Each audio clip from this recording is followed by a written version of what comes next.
Wednesday, begitu banyak hal unik dan nyentrik ketika kita membicarakan karakter yang satu ini. Sarkasme-sarkasme yang dilontarkannya, tatapan matanya yang tajam, gaya gotiknya, dan kecerdasannya. Bahkan belum lama ini tariannya pun begitu viral. Ia memiliki daya tarik tertentu yang berasal dari keunikan dan ketidaklaziman perilakunya, menjadikannya sosok menarik dan berbeda.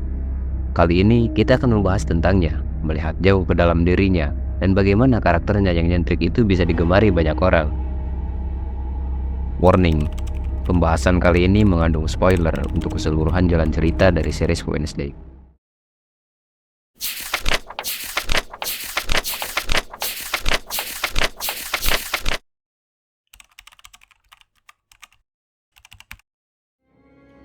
Wednesday adalah anak tertua dari Gomez dan Morticia Adam, kakak perempuan dari Pugsley Adam, dan keturunan Gaddy Adam. Mereka adalah klan aristokrat kaya raya, penyuka hal-hal aneh dan mengerikan, yang cenderung tak mempedulikan pandangan orang lain terhadap mereka. Mungkin karena dibesarkan oleh keluarga seperti inilah, kenapa ia bisa begitu cuek. Nama Wednesday sendiri diberikan bukan dikarenakan ia lahir di hari Rabu, melainkan namanya itu diambil dari sajak anak-anak terkenal kesukaan ibunya. Dan baris spesifik yang disukai Morticia adalah Wednesday's child is full of work.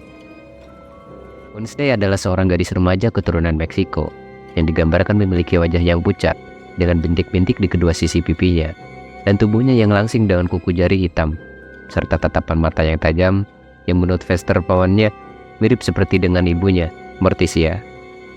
Dia sendiri mengakui bahwa dirinya adalah seseorang yang keras kepala, egois, dan obsesif, namun menurutnya itu adalah ciri-ciri dari penulis yang hebat dan ya pembunuh berantai. Yang bahkan dikarenakan sifatnya itu, ia telah pindah sekolah sebanyak 8 kali hanya dalam waktu setahun. Wednesday adalah seseorang yang tidak menyukai teknologi dan sosial media. Ia sendiri bahkan mengatakan, I find social media to be a soul-sucking void of meaningless affirmation. Bahkan dia mengaku tak mempunyai handphone, dikarenakan tak ingin menjadi budak teknologi. Hal inilah yang menyebabkan sarkasme-sarkasme yang dilontarkannya banyak disukai orang, dikarenakan relate dan sesuai dengan keadaan kita saat ini. Sifatnya yang belak-belakan, kata-katanya yang tajam serta menusuk, tatapan matanya, dan minimnya ekspresi, percayaan diri yang tinggi, berpikiran cerdas, dan yang terpenting, dia tidak takut dicap aneh. Semua hal ini seakan menyihir kita untuk tidak bisa tidak menyukainya.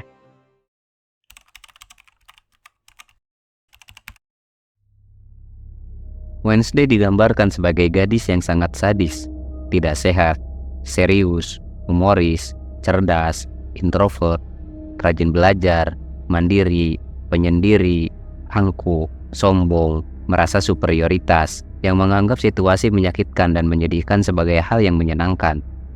Ia juga jeli dan memiliki ketertarikan yang kuat pada hal-hal mengerikan dan kematian, sesuatu yang dianggap mengganggu dan tidak normal oleh banyak orang. Kecenderungan sadisnya terlihat saat ia tersenyum sinis saat menonton piranha yang menyerang para pengganggu Pugsley di kolam renang, atau ketika dia mengirimkan ucapan terima kasih berbentuk jebakan tikus kepada editor yang menolak menerbitkan tulisannya. Dan sifat sadisnya ini sudah diperlihatkan sejak awal. Hal ini diilustrasikan ketika ia memesan kopi dengan 4 shot espresso. Meskipun scene ini terlihat sederhana, namun nyatanya terdapat makna mendalam, di mana di dalam sebuah penelitian dikatakan bahwa seseorang yang suka minum minuman pahit biasanya cenderung mempunyai sifat psikopat. Dan ini dipertegas ketika Wednesday sendiri mengatakan bahwa moto hidupnya adalah And my personal philosophy is kill or be killed. Dia bahkan menganggap kalau ulang tahunnya itu adalah pengingat bahwa ia semakin dekat dengan kematian, yang menurutnya itu adalah hal yang mengasihkan. Sejauh inilah kenyentrikan yang ia miliki, dan ketika ia berada di dalam loker penyimpanan mayat, ia mengatakan bahwa ia mulai merasa nyaman. Hal ini sekali lagi menunjukkan seberapa besar perbedaan cara pandangnya dengan karakter yang lain.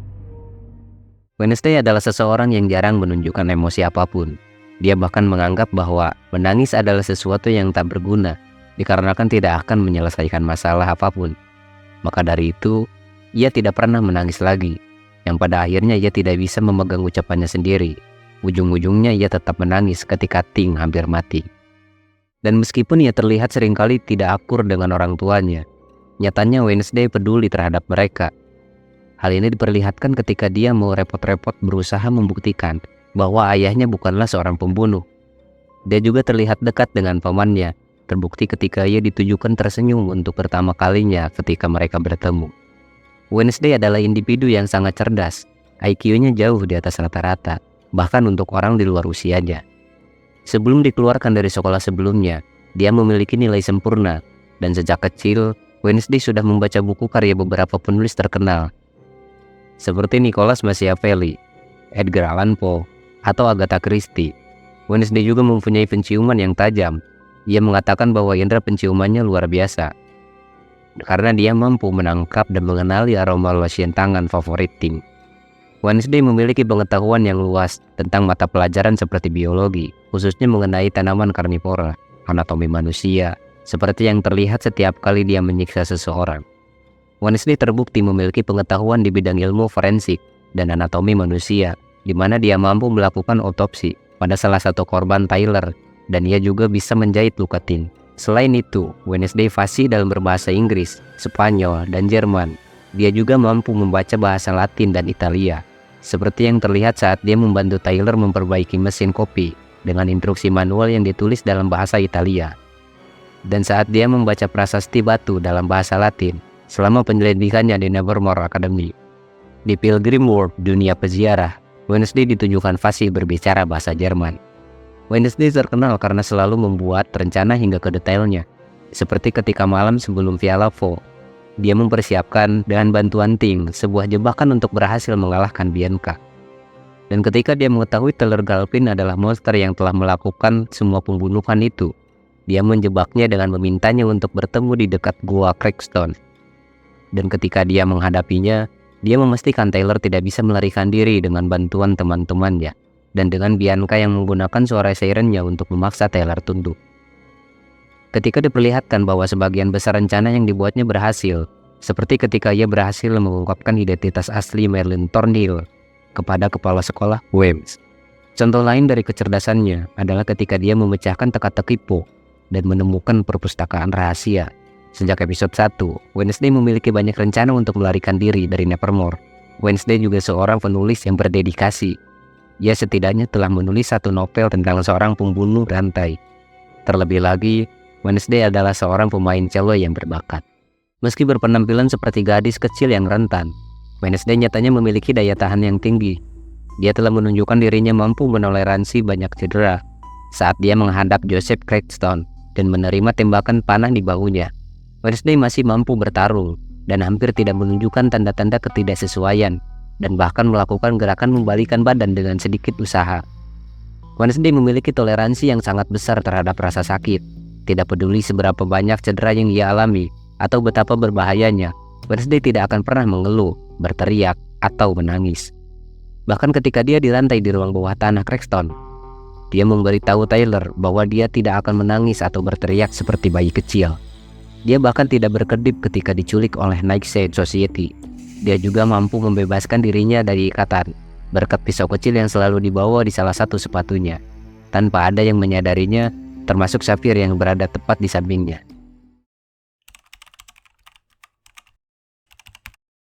Bila ada salah satu hal yang menjadi kekuatan terbesar dari series ini, maka itu adalah karakter Wednesday sendiri. Wednesday terbukti menikmati caranya sendiri dalam melakukan sesuatu, tanpa mempedulikan apa yang orang pikirkan tentang dirinya. Dan ini menunjukkan seberapa besar kualitas percaya diri yang ia miliki. Seperti yang dikatakan Mark Manson di salah satu bukunya, kunci hidup yang baik bukan peduli pada banyak hal, tetapi peduli lebih sedikit, peduli hanya pada apa yang benar, mendesak, dan penting. Wednesday adalah seseorang yang memiliki kemauan kuat, semangat akan kebebasan, juga memiliki sifat kepemimpinan, kemandirian, ketegasan, serta keras kepala, dan seringkali menunjukkan sifat berontak. Ketika berbicara, Wednesday seringkali langsung ke pokok persoalan dan terbiasa melontarkan balasan yang tajam dan sangat suram dengan cara yang tidak masuk akal bagi kebanyakan orang. Ini adalah faktor yang membuat ia dikagumi, yaitu keberanian untuk menjadi diri sendiri, keberanian untuk melepaskan topeng sosial yang biasa digunakan masyarakat. Konsep pesona dan topeng sosial pertama kali dicetuskan oleh Carl Gustav Jung, seorang psikolog berkebangsaan Swiss. Jung mengembangkan konsep persona sebagai bagian dari teorinya tentang struktur kepribadian, Persona adalah citra atau topeng yang dipakai oleh seseorang dalam interaksi sosial untuk menyesuaikan diri dengan tuntutan lingkungan, mengacu pada praktik menyembunyikan atau menyamarkan perasaan, pikiran, atau identitas asli seseorang di depan orang lain. Dalam konteks ini, topeng bukanlah objek fisik, melainkan metafora yang menggambarkan upaya seseorang untuk menampilkan citra atau perilaku tertentu yang dianggap dapat diterima, meskipun mungkin tidak mencerminkan keadaan sebenarnya. Carl Jung menekankan bahwa pesona bukanlah identitas sejati seseorang, melainkan representasi sosial yang dapat berubah tergantung pada situasi. Contohnya adalah perilaku atau sopan santun yang seseorang tunjukkan, misalnya dengan berkata terima kasih, maaf, atau silahkan. Sekalipun pada waktu mengucapkan kata-kata tersebut tidak sepenuhnya mengartikan demikian. Bisa saja orang itu sedang marah atau sedih, tetapi ia tetap menunjukkan sopan santun sampai tingkat tertentu, yang dimaksudkan untuk mempertahankan citra dirinya agar diterima di masyarakat. Orang tidak akan mengenakan topeng yang sama untuk setiap kesempatan atau pada setiap waktu dan tempat. Setiap topeng merupakan respon terhadap situasi dan individu yang spesifik. Misalnya, seorang wanita yang bekerja sebagai dokter, dia akan memakai topeng dokter yang ramah, istri yang penuh perhatian, ibu yang tegas, tetangga yang baik, teman yang dapat diandalkan, dan sebagainya. Dan kemampuan Wednesday untuk tampil apa adanya, keberanian untuk tidak disukai, kecuekan, serta keotentikannya adalah hal yang jarang kita temui pada zaman sekarang. Sesuatu yang kita kagumi, sesuatu yang kita inginkan. Inilah daya tarik terbesar yang dimiliki oleh Wednesday. Kita merindukan sosok unik, otentik, yang tampil apa adanya, dan Wednesday memberikan kita itu semua. Terima kasih. Bagaimana menurut kalian?